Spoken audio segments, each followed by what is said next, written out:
savings are going to pay for health care. He said it again today. Republican Senator Orrin has seen the numbers, or at least those that he can at this point.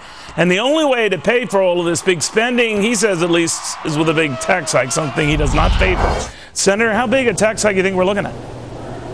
Well, I hope none, because I'm not going to support some big tax hike when we have the ability to shape up this healthcare system in our country and make it work. But look, you know, like I say, there are 306 million people in this country. At first they said there were 47 million uninsured, and the president said 30 million in his last State of the Union or joint session speech. And you know, if you deduct the 6 million who work for companies that provide health care but they don't buy it, or you take the 11 million that qualify for CHIP or Medicaid but aren't enrolled, or you take the 9 million who earn over $75,000 a year and can afford it, you take the rest of them who are undocumented workers, you get down to 12 to 15 million people. So we're going to throw the whole system out that works, that 85% of the people are basically satisfied with, in order to take care of 12 to 15 million people that we could take care of if we just got rid of unnecessary defensive medicine. I mean, there's a way of doing it without costing the taxpayers a doggone dime and making the system work more efficiently and better. But all they're talking about now is more government, more taxes, more spending, and I just don't go along with that. Your colleague, Max Baucus, says that's not quite what he's up to. There might be some taxes going up and fees going up, but he is saying that a lot of this, more than half of this, can be done through savings. We had a guest on earlier, Senator, who said much the same, that the savings can be, you know, exacted there. I just have a tough time. You're closer to the Washington history scene than I'll ever be, but I've never seen that happen in Washington. It would be a first if it did. Happened. If the government tells you it's only going to cost you $5, it's going to cost you 10. You know that.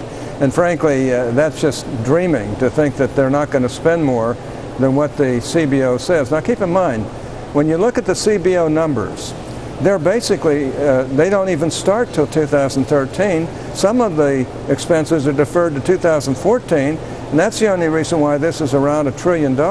If you really add it up over 10 years, it's at least $1.5 trillion more dollars, maybe as much as $2 trillion. And that's the con game that's going on around here. Now look, I wanted to help Senator Baucus, but I predicted all of this, you know, before I left the Gang of Seven and it became a Gang of Six. Everything that I said back before the August recess has now turned out to be true. And frankly, when you start talking about employer mandates, you're talking about hurting the lowest income earners that there are, because the companies aren't going to pay extra penalties for them. They'll just do without them, or they'll reduce their pays to pay for it, or they'll move overseas. So what happens now, Senator? What happens now? Obviously, you were joined in the debate, I guess whether you cared to or not, when the president praised you in his speech, and you were one of the few who could cross the aisle and talk and do deals and bills with the likes of Senator Ted Kennedy and the Kennedy family, of course, that speaks very highly of you. And that it was the guys like you who are going to bridge this divide. If I'm hearing you correctly, Senator, that's not happening here. What is? Well, it's not happening. They say they've got a balanced situation here. You know, a debt-free bill.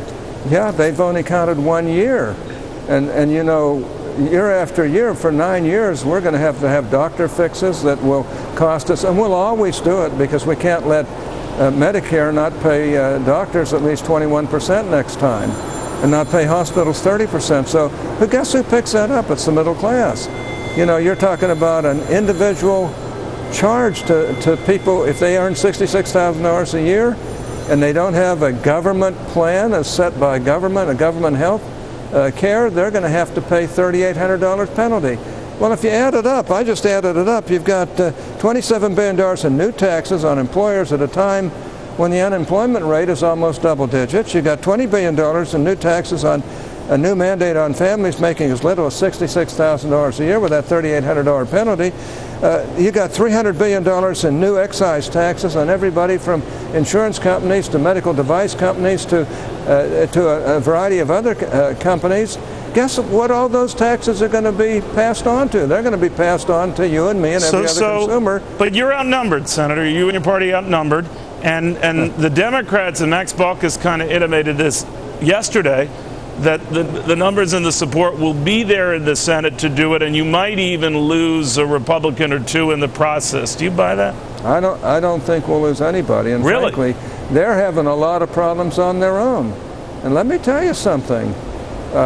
They can't just go ahead and do this. If you've got, do you realize it took Ted Kennedy and me 2 years of hard slogging work to pass the CHIP bill, which by anybody's measurement has turned out to be a marvelous bill.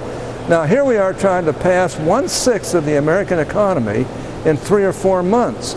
And let me tell you, the Democrats know that. And then they want to pass it on a party line vote by going to reconciliation.